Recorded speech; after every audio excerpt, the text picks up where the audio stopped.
میں تو یہاں موہت کی سالگرہ کے لیے آیا تھا، مجھے کیا پتا تھا کہ یہاں یہ ڈرامہ لگ جائے گا، حد ہوتی ہے جہالت کی بھی۔ حاشر کا سب جواب دیا تو وہ بلند آواز میں دھاڑتے چچی کی طرف بڑھا، اور آپ اللہ کی پکڑ سے ڈریں، کسی معصوم پر تہمت لگا کر آپ کبھی خوش نہیں رہ پائیں گی۔ ان کی آنکھوں میں آنکھیں گاڑے وہ اس قدر دہشت سے بولا کہ لمحے بھر کے لیے چچی بھی خاموش ہو گئی۔ میں نے اپنی آنکھوں سے تم دونوں کو دیکھا ہے، اسی لیے یہ دھمکیاں دینے کے بجائے اپنا جرم قبول کر لو، یہی تمہارے حق میں بہتر ہوگا۔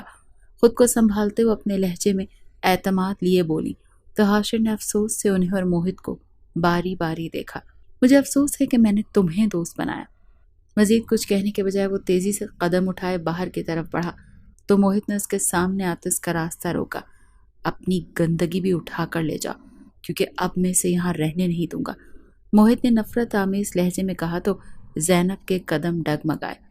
وہ آنکھوں میں آنسوؤں کا سمندر لیے اس شخص کو دیکھ رہی تھی جو اس سے محبت کے دعوے کیا کرتا تھا، جو اس کا ساتھ نبھانے کے عہد کیا کرتا تھا، جو اس کی زندگی کو خوشیوں سے بھر دینے کی باتیں کیا کرتا تھا، جو اسے اپنی عزت کہا کرتا تھا، اور آج اس شخص نے ایک الزام پر اسے گندگی کہہ کر اپنے تمام وعدوں کو مٹی تلے دفن کر دیا۔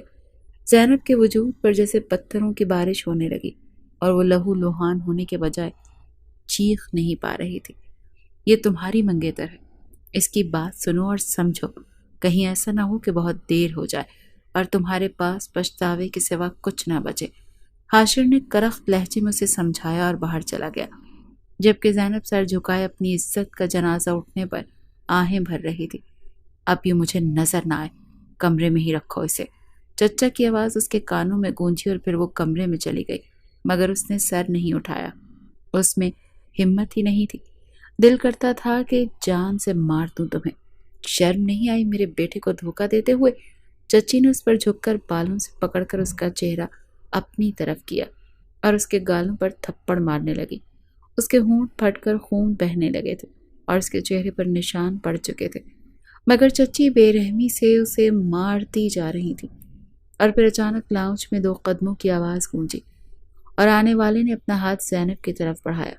اس نے بند ہوتی آنکھوں سے دیکھا، وہ حاشر تھا جو گھر سے نکلنے کے بعد اسے واپس لینے کے لیے آ گیا تھا۔ میں تمہیں لینے واپس آیا ہوں کیونکہ مجھے پتا ہے کہ یہ لوگ تمہیں مار مار کر ہی ختم کر دیں گے۔ میرے ساتھ چلو، میں تمہاری رہائش کا بندوبست کر دوں گا۔ زینب کی نگاہوں کا مطلب سمجھتے حاشر نے وجہ بتائی تو اس نے نفی میں سر ہلا دیا۔ میں کہیں نہیں جاؤں گی موہت، تم چچی کو بتاؤ نا کہ میں بری لڑکی نہیں ہوں، تم نے مجھے اچھی طرح، تم جانتے ہو نا، تمہیں پتا ہے نا کہ میں ایسا نہیں کر سکتی۔ پلیز پلیز موہت، تمہیں خدا کا واسطہ ہے، تم چچی کو میری سچائی کا یقین دلاؤ نا، انہیں بتاؤ نا کہ میرے کردار میں کوئی جھول نہیں۔ بے ہمتی کے باوجود کھڑے ہوتے وہ موہت کے سامنے آئے تو موہت نے نظریں پھیر لی۔ میری ماں جھوٹ نہیں بولتی زینب، کٹھور لہجے میں کہا گیا تو زینب نے موہت کا ہاتھ تھاما۔ میں بھی جھوٹ نہیں بولتی، تم جانتے ہو نا کہ میں جھوٹ نہیں بولتی، بتاؤ نا چچی کو، میری پاک دامنی کا یقین دلاؤ نا سب کو۔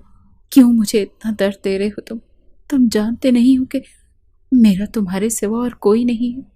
وہ کمزور لہجے میں اس سے ساتھ کی بھیک مانگ رہی تھی، مگر وہ اپنی ماں کے الزام پر آنکھیں بند کر کے یقین کر چکا تھا۔ تم جھوٹ بول سکتی ہو کیونکہ تم ہمیشہ مجھ سے حاشر کی تعریف کرتی تھی۔ جب بھی میں تم سے حاشر کی بات کرتا تھا تم کہتی تھی کہ حاشر بہت اچھا ہے۔ بھول گئی پرسوں تم نے کیا کہا تھا کہ حاشر بہت ہینڈسم ہے؟ موہت نے اپنا ہاتھ چھٹکتے اسے دور کرتے ہوئے پوچھا تو اس کی روح تک لرز گئی۔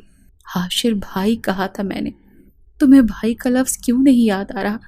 موہت کے نئے الزام پر اس نے ٹوٹے ہوئے لہجے میں کہا تو چچی نے اسے مزید باتیں کرنے کے بجائے بازو سے پکڑا اور دھکا دیتے گھر سے نکالنا چاہا۔ وہ آندھے منہ فرش پر گر جاتی اگر حاشر اسے نہ تھامتا۔ اس نے اپنے بازو پھیلاتے زینب کو سنبھالا اور اس کا ہاتھ مضبوطی سے تھام کر گھر سے باہر نکل گیا۔ وہ اسے روکتی رہ گئی مگر حاشر نے سختی سے اسے پکڑ رکھا تھا۔ گھر سے نکل کر اسے گاڑی میں بٹھاتے دروازہ پٹاخ کر کے بند کرتے وہ خود ڈرائیونگ سیٹ پر آ بیٹھا۔ اب آنسو کیوں بہا رہی ہو؟ منہ بند کر لو ورنہ کسی یتیم خانے چھوڑ دوں گا۔ سالگرہ اٹینڈ کرنے آیا تھا اور اتنی بڑی مصیبت پلے پڑ گئی۔ اس کی مسلسل سسکیوں سے بیزار ہوتے حاشر غصے سے بولا تو زینب نے سہم کر اپنے آنسو صاف کیے۔ کیا جواب دوں گا اب میں امی ابو کو کہ مجھ پر میرے دوست کی ماں نے اتنا گھٹیا الزام لگا کر تمہیں میرے ساتھ بھیج دیا ہے؟ کیا ملا تمہاری چچی کو ایسی گھٹیا حرکت کر کے؟ اور تم ایسے لوگوں میں اتنے سالوں سے کیسے رہ رہی ہو؟ وہ اپنا سارا غبار اس پر اتارتے اسے مزید تکلیف پہنچا رہا تھا۔ وہ اس کی بلند آواز اور کٹھور لہجے کے ڈر سے سیٹ سے لگی بیٹھی تھی۔ سارا قصور تمہارا ہے۔ اگر تمہیں موہت کے لیے کارڈ بنانے تھے تو خود بنا لیتی، میری مدد لینے کی کیا ضرورت تھی؟ اسے خاموش پا کر وہ مزید بولا تو زینب نے اپنے گال رگڑے جن میں مسلسل رونے کی وجہ سے اب جلن ہو رہی تھی۔ پچھلی سیٹ پر میری چادر پڑی ہے، وہ لو اور ہونٹوں پر جو زخم ہے اسے ٹیشو سے صاف کرو۔ اسے دوپٹے سے آری دیکھ حاشر نے حکم دیا تو اس نے فوراً پچھلی سیٹ سے سیاہ چادر اٹھا کر اپنے گرد لپیٹی، پھر ٹیشو سے اپنا خون صاف کرنے لگی تو اس کا صبر ٹوٹا اور وہ پھوٹ پھوٹ کر رو دی۔ چپ ہو جاؤ ورنہ میں یہیں اتار دوں گا، نفرت ہے مجھے رونے والی لڑکیوں سے۔ بند کرو یہ ڈرامے۔ اپنے کردار پر اتنا بڑا الزام لگنے کی وجہ سے حاشر انتہائی غصے میں تھا، تبھی اس کے غم کی پرواہ کیے بغیر اس پر چیخا تو زینب دم ساتھ گئی۔ پورچ میں گاڑی کھڑی کرتے حاشر خود گاڑی سے نکلا اور اس کی طرف کا دروازہ کھولا تو وہ اپنے آنسو پونچھتی باہر نکلی۔ چلو، اس کا ہاتھ پکڑتے وہ لان پار کر کے لاؤنج میں داخل ہوا تو سامنے صوفے پر براجمان صفدر صاحب اسے کسی لڑکی کے ساتھ دیکھ کر ٹھٹکے۔ السلام علیکم۔ ان کے سامنے آتے حاشر نے سلام کیا جبکہ زینب مجرموں کی طرح سر جھکائے کھڑی تھی۔ وعلیکم السلام، یہ کون ہے؟ صفدر صاحب نے سلام کا جواب دیتے دریافت کیا تو حاشر نے گہرا سانس لیتے زینب کو دیکھا جس کی آنکھیں دوبارہ بھیگنے لگی تھی۔ بتاتا ہوں، امی کہاں ہیں؟ انہیں ڈالتے اس نے ماں کا پوچھا۔ وہ تو کمرے میں ہے۔ کیوں؟ کیا ہوا؟ اور اسے کیا ہوا ہے؟ کسی نے مارا ہے اسے؟ صفدر صاحب اب کی بار پریشانی سے کھڑے ہوئے تھے۔ یہ موہت کی کزن ہے اور موہت کی امی نے اسے مارا ہے۔ خالدہ اسے گیسٹ روم دکھا۔ آدھی بات بتاتے اس نے ملازمہ کو آواز دی اور پھر زینب کو اس کے ساتھ جانے کا اشارہ کیا تو اس سست قدموں سے ملازمہ کے ساتھ چلی گئی جبکہ وہ خود تھک کر صوفے پر گرا تھا۔ کیا ہوا ہے بیٹا؟ تم اسے یہاں کیوں لے کر آئے ہو؟ اور موہت کی ماں نے اسے کیوں مارا ہے؟ صفدر صاحب اس کے سامنے بیٹھ گئے تو اس نے اپنی پیشانی مسلی۔ زندگی میں پہلی بار مجھے احساس ہوا ہے کہ جن پر تہمتیں لگتی ہیں وہ کیسا محسوس کرتے ہیں۔ یہ بہت تکلیف دہ ہے ابو۔ وہ ان کے سامنے کمزور پڑا تو صفدر صاحب پریشانی سے اٹھے اور اس کے ساتھ آ کر بیٹھ گئے۔ ہوا کیا ہے؟ کس نے تہمت لگائی ہے تم پر؟ وہ خود بھی گھبرا گئے تھے۔ موہت کی ماں نے۔ اس نے ہم دونوں کو کمرے میں بند کیا اور پھر ہم پر الزام لگا دیا۔ میری تو خیر ہے ابو، میں مرد ہوں، لیکن زینب کا کیا بنے گا؟ اس سفاک عورت نے زینب کو جانوروں کی طرح پیٹا اور گھر سے نکال دیا۔ اور وہ موہت؟ کرب سے کہتے حاشر نے افسوس سے سر جھٹکا۔ وہ مجھ سے کہتا تھا کہ اسے زینب سے بہت محبت ہے اور اس نے ہی زینب کا یقین نہیں کیا۔ محبت تو یقین اور اعتبار کا دوسرا نام ہے۔ پھر یہ کیسی محبت تھی کہ زینب پر اسے اعتبار ہی نہیں رہا؟ وہ بیچاری اسے اپنے کردار کی سچائی کا یقین دلا رہی تھی اور وہ اسے مزید چھلی کر رہا تھا۔ اب اس کا کیا بنے گا ابو؟ وہ خود سے زیادہ زینب کے لیے فکر مند تھا جو اس کے نام سے بدنام ہو چکی تھی۔ صفدر صاحب بے یقینی سے اس کی باتیں سن رہے تھے، لیکن موہت کی ماں نے ایسا کیوں کیا وہ سمجھ نہیں پا رہے تھے۔ مجھے نہیں پتا، شاید وہ زینب سے جان چھڑانا چاہتی تھی یا شاید وہ موہت کے لیے زینب کو پسند نہیں کرتی تھی۔ مجھے اس عورت سے نفرت محسوس ہو رہی ہے۔ اس نے غصے سے اپنی مٹھیاں بھینچ لیں تو صفدر صاحب نے اس کے کاندھے پر ہاتھ رکھا۔ اس کا تو ایک ہی حل ہے کہ تم اس بچی سے شادی کر کے اسے عزت دے دو۔ دیکھو بیٹا، میں جانتا ہوں کہ یہ تمہارے لیے بہت مشکل ہے، مگر وہ بچی تمہاری وجہ سے بدنام ہوئی ہے، تمہاری وجہ سے اسے گھر سے نکالا گیا، تو اب تمہیں ہی اس کو سہارا دینا ہوگا، ورنہ وہ دھکے کھاتی رہے گی۔ تم میری بات سمجھ رہے ہو نا؟ اس کی بے چین تاثرات دیکھ کر صفدر صاحب نے بات ادھوری چھوڑتے پوچھا۔ میں اس سے شادی کیسے کر سکتا ہوں؟ وہ موہت کی منگیتر رہی ہے اور میں اس کی رہائش کا بندوبست کر دوں گا، اس کا خرچہ بھی اٹھا لوں گا، لیکن میں اس سے شادی نہیں کر سکتا۔ اسے زینب کے بارے میں سوچ کر ہی الجھن ہونے لگی تھی۔ اکیلی لڑکی کی رہائش کا بندوبست کہاں کرو گے اور کسی رشتے کے بغیر اس کا خرچ اٹھاؤ گے تاکہ جس نے باتیں نہیں کرنی وہ بھی باتیں بنائے؟ کچھ تو عقل سے کام لو بیٹا، وہ بچی اتنی اذیت میں ہے، اس کی حالت دیکھو، تمہیں لگتا ہے وہ اکیلی رہ پائے گی؟ صفدر صاحب نے کہا تو وہ تذبذب کا شکار ہوتے انہیں دیکھنے لگا۔ میں شادی کے لیے مان بھی جاؤں تو بھی امی نہیں مانیں گی، اور زینب موہت کو پسند کرتی ہے، وہ مجھ سے کبھی شادی نہیں کرے گی۔ اس نے ہار مانتے اپنی پریشانی ظاہر کی۔ عورت اس مرد سے کبھی بھی محبت نہیں کرتی جو اس کے کردار پر شک کرتا ہو اور اسے اپنے گھر والوں کے سامنے عزت نہ دے سکتا ہو۔ اور رہی بات تمہاری ماں کی تو اسے میں سمجھا لوں گا، تم بس اپنے آپ کو سمجھاؤ۔ انہوں نے تسلی دی تو وہ بے تاثر آنکھوں سے خلا میں گھورنے لگا۔ اسے ابھی شادی نہیں کرنی تھی، اور زینب سے تو بالکل بھی نہیں، مگر قسمت کے اس موڑ پر وہ اپنی زندگی کا سب سے اہم فیصلہ لینے کا اختیار بھی کھو چکا تھا۔ تم نے مجھے ایسی دلدل میں دھکیل دیا ہے جہاں سے میں چاہ کر بھی نہیں نکل سکتی۔ کتنا مان تھا مجھے تمہاری محبت پر، اور تم نے سب ریزہ ریزہ کر دیا۔ کیا میں اتنی بے وقت ہوں کہ تم نے ایک جھوٹے الزام پر مجھے گندگی کہہ دیا؟ کیا میں اتنی غلیظ ہوں کہ مجھے میرے کردار کی گواہی دینے کا موقع نہیں ملا، اور بغیر کسی ثبوت کے مجھے مجرم قرار دے دیا؟ فرش پر بیٹھے وہ دیوار سے ٹیک لگا کر زاروں قطار رو رہی تھی، اور اس کی آنکھیں کمرے کی دیواروں میں جذب ہو کر درد کی داستان لکھ رہی تھی۔ یا اللہ، یا میرے اللہ، یہ کیا ہو گیا؟ یہ میرے ساتھ کیا ہو گیا؟ میں اتنی تکلیف میں ہوں، مجھے لگ رہا ہے کہ کوئی مجھے آری سے ٹکڑے ٹکڑے کر رہا، جیسے کوئی میری رگوں سے خون نچوڑ رہا ہے۔ کیوں ہوا ہے میرے ساتھ ایسا؟ بے گناہ ہوتے ہوئے بھی کیوں مجھے سزا دی گئی ہے؟ مجھے نفرت ہو رہی ہے سب سے، چچی سے، چچا سے، موہت سے، ساری دنیا سے، اور خود سے بھی بہت نفرت ہو رہی ہے مجھے خود سے۔ تکلیف کی انتہا کو پہنچتے اس نے اپنے سر پر تھپڑ مارنا شروع کیے تو باہر سے گزرتا حاشر شور سن کر اندر آیا۔ یہ کیا کر رہی ہو؟ پاگل تو نہیں ہو گئی؟ اسے اپنے آپ کو اذیت دیتے دیکھ وہ اس کی طرف بڑھا، اور اس کے ہاتھ پکڑے تو وہ سر جھکائے روتی رہی۔ مجھے مر جانا چاہیے، میں بد کردار ہوں، میں گندی ہوں، مجھے مر جانا چاہیے۔ وہ اپنے حواس کھوتی جا رہی تھی، اس کے بال بکھر کر چہرے پر آنے لگے تھے۔ کسی کے کہنے سے تم بد کردار ہو گئی ہو کیا؟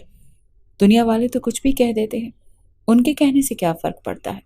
جب تمہیں پتا ہے کہ تم سچی ہو تو پھر دوسروں کی وجہ سے خود پر الزام کیوں دے رہی ہو؟ پاگل مت بنو زینب، اس طرح خود کو تکلیف دینے سے سب ٹھیک نہیں ہو جائے گا، بلکہ مزید معاملات خراب ہوں گے۔ کیا تمہیں اللہ پر یقین نہیں ہے؟ اس کے دونوں ہاتھ پکڑ کر اسے خود کو مارنے سے روکتے ہوئے سمجھا رہا تھا، اور وہ پھوٹ پھوٹ کر رو رہی تھی۔ یقین ہے، یقین ہے، اس نے کمزور آواز میں کہا، تو پھر وہ تمہاری بے گناہی ثابت کر دے گا، اسی لیے پریشان نہ ہو، اور یہ بال سمیٹ کر کپڑے بدل لو، پھر میرے ابو تم سے بات کریں گے۔ شادی کی بات خود کرنا اسے مناسب نہیں لگا تھا، تبھی اس نے یہ معاملہ صفدر صاحب پر چھوڑ دیا۔ کیا بات؟ وہ اپنے بال ہاتھوں سے پیچھے کرتے بولی۔ وہ جب کریں گے تو سن لینا، بس اتنا جان لو کہ زندگی میں بعض اوقات ہمیں اپنی مرضی کے خلاف فیصلے کرنے پڑتے ہیں، کیونکہ وہی ہمارے حق میں بہتر ہوتے ہیں۔ اسی لیے جو بھی فیصلہ کرو سوچ سمجھ کر کرو، کیونکہ ہم تمہاری بھلائی چاہتے ہیں۔ اس نے پوری بات بتانے کے بجائے اشاروں میں بات کی۔ کون سا فیصلہ؟ اسے سمجھ میں نہیں آیا تھا۔ زیادہ سوال نہ کرو اور اوپر بیٹھو، یہاں فرسٹ ایڈ باکس رکھا ہے، اس میں سے ٹیوب نکال کر زخموں پر لگا لو۔ بلکہ رکو، کچھ سوچتے ہوئے اس نے خود ہی الماری کھولی اور فرسٹ ایڈ باکس نکال کر اس میں سے ٹیوب نکال کر اس کی طرف بڑھائی۔ زینب نے بیڈ پر بیٹھتے اس سے ٹیوب لی اور کھول کر لگانے لگی۔ میں نے ملازم سے کہہ دیا ہے تمہارے کپڑے منگوائے ہیں، وہ کچھ دیر میں دے جائے گا، اور کھانا بھجواتا ہوں، کھا کر لیٹ جاؤ۔ باپ کے سمجھانے پر وہ تھوڑا سا نرم پڑا تھا، تبھی اسے ہدایت کرتے کمرے سے نکلا تو زینب نے دور تک اس کی پشت کو دیکھا۔ یہ آپ کیا کہہ رہے ہیں انکل؟ میں عاشر سے شادی کیسے کر سکتی ہوں؟ آپ وہ مجھ جیسی لڑکی سے شادی کیوں کریں گے جسے گھر سے بدکاری کے الزام میں نکال دیا گیا ہو؟ رات کو صفدر صاحب نے اسے لاؤنج میں بلا کر سب کے سامنے حاشر کے رشتے کی بات کی، تو جہاں اسے حیرت ہوئی وہیں حاشر میں صبر کا گھونٹ بھرا، جبکہ حاشر کی امی اپنے شوہر کے فیصلے پر راضی تھی۔ دیکھو بیٹا، یہ جذبات سے کام لینے کا وقت نہیں ہے، دماغ سے سوچو اور بتاؤ کہ تم اگر حاشر سے شادی نہیں کرتی تو کہاں جاؤ گی؟ کیونکہ صاف بات ہے کہ ہم تمہیں بغیر کسی رشتے کے یہاں نہیں رکھ سکیں گے، اور تمہارا واپس گھر جانا بھی ناممکن ہے، تو اکیلے کیسے زندگی گزارو گی؟ اس لیے کہہ رہا ہوں کہ ایک مضبوط سہارا تھامو اور زندگی میں آگے بڑھنے کی کوشش کرو۔ صفدر صاحب نے نرمی سے سمجھایا تو زینب نے حاشر کو دیکھا، جو سر جھکائے بے چین بیٹھا تھا۔ اس کے چہرے سے اندازہ لگانا مشکل نہیں تھا کہ اس فیصلے میں اس کی مرضی شامل نہیں ہے۔ وہ بھی اس کی طرح حالات کا مارا تھا۔ لیکن انکل، ہمیں حاشر کے لیے کوئی بھی لڑکی مل سکتی ہے، مگر ہم تمہارا بھلا سوچ رہے ہیں، کیونکہ اس الزام میں تمہارے ساتھ حاشر کا نام ہے، اسی لیے سوچ سمجھ کر فیصلہ کرو۔ اس کے کچھ کہنے سے پہلے ہی صفدر صاحب نے بات کاٹی تو وہ اپنی بھیگی آنکھوں سے حاشر کو دیکھتی رہی، جو بدستور سر جھکائے ہوئے بیٹھا تھا۔ کچھ لمحے خاموشی سے گزرے اور پھر اس نے اپنے دل کو مارتے سر اس بات میں ہلا دیا، جیسی آپ کی مرضی۔ اس کے انداز میں عجیب سی تھکن تھی۔ حاشر نے بے اختیار سر اٹھاتے اسے دیکھا، وہ اسے بہت مجبور لگی تھی۔ ٹھیک ہے، پھر پرسوں نکاح رکھ لیتے ہیں، کل تم اپنی آنٹی کے ساتھ جا کر شاپنگ کر لینا۔ صفدر صاحب نے کہا تو وہ سر ہلا گئی۔ پریشان نہ ہو، سب کچھ ٹھیک ہو جائے گا۔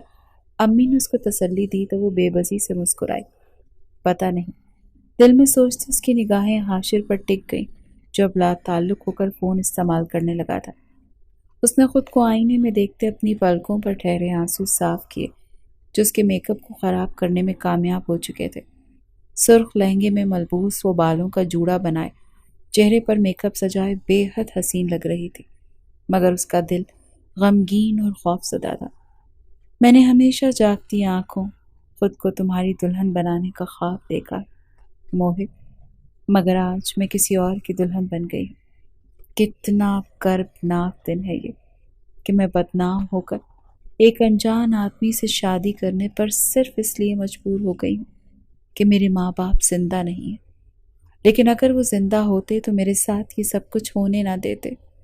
آئینے میں اپنے عکس کو دیکھتے وہ موہت کے تخیل سے مخاطب تھے۔ آنسو دوبارہ پلکوں سے دامن چھڑا کر گالوں پر چمکنے لگے۔ وہ نہ جانے کتنی ہی دیر روتی رہی، مگر موہت کی امی نے کمرے میں آتے اسے نکاح خواہ کی آمد کا بتایا تو اس نے زکام زدہ سانس اندر کھینچتے خود کو اس انچاہے رشتے کے لیے تیار کیا۔ میرا بیٹا بہت اچھا انسان ہے، تم اس کے ساتھ خوش رہو گی، ثانیہ بیگم نے اسے تسلی دی تو وہ پھیکا سا مسکرائی۔ چلو شاباش، مولوی صاحب انتظار کر رہے ہیں۔ اس کا لہنگا پکڑے وہ اسے لان میں لے آئے، جہاں نکاح کی تقریب کا اہتمام کیا گیا تھا۔ رات کے اندھیرے میں قمقموں سے روشنی پھوٹ کر سحر انگیز منظر پیدا کر رہی تھی۔ سفید اور سرخ رنگوں سے سجا سٹیج بھی انتہائی دلکش تھا۔ صفدر صاحب نے ایک ہی دن میں بہت اچھا انتظام کر لیا تھا۔ زینب نے نظریں جھکائے سٹیج پر قدم رکھا تو اس کی نظر حاشر پر پڑی، جو سفید شیروانی میں بیزار سا بیٹھا تھا۔ پل بھر کے لیے دونوں کی نگاہیں ملی اور پھر زینب نے نظریں جھکا لی۔ اسے حاشر کے پہلو میں لا بٹھایا گیا۔ مولوی صاحب نے نکاح پڑھایا اور وہ چند لمحوں میں ہی اس شخص کی بیوی بن گئی جسے وہ کل تک اپنے منگیتر کا دوست مانتی تھی۔ کئی آنسو تھے جو نکاح نامے پر جذب ہوئے تھے اور کئی ارمان تھے جو دستخط کرتے ہوئے ٹوٹے تھے، مگر ضبط کیے بیٹھی رہی۔ حاشر نکاح کے فوراً بعد اٹھ کر مہمانوں کی طرف چلا گیا۔ وہ اکیلی بیٹھی یہ سوچتی رہی کہ ناکردہ گناہوں کی سزا اتنی سخت کیوں ہوتی ہے۔ کچھ دیر بعد مہمان چلے گئے تو ثانیہ بیگم نے اسے حاشر کے کمرے میں لا بٹھایا۔ کمرہ اپنے رہنے والے کی نفاست کا منہ بولتا ثبوت تھا، اور ایک طرف بنی چھوٹی سی اسٹڈی اس بات کی گواہ تھی کہ حاشر کتابیں پڑھنے کا شوقین ہے۔ وہ اپنا تیز دھڑکتا دل لیے بیڈ پر بیٹھے تھے جب دروازے پر ہلکی سی دستک کے ساتھ حاشر اندر آیا۔ زینب نے اسے دیکھا، وہ بہت افسردہ لگ رہا تھا۔ کپڑے بدل کر ایزی ہو جا، اسے اپنی طرف دیکھتا پا کر حاشر نے کہا تو وہ اس کے حکم کی تعمیل کرتے فوراً اٹھی۔ اس الماری میں تمہارے کپڑے ہیں، حاشر نے اشارہ کیا تو وہ ایک جوڑا نکال کر باتھ روم میں چلی گئی۔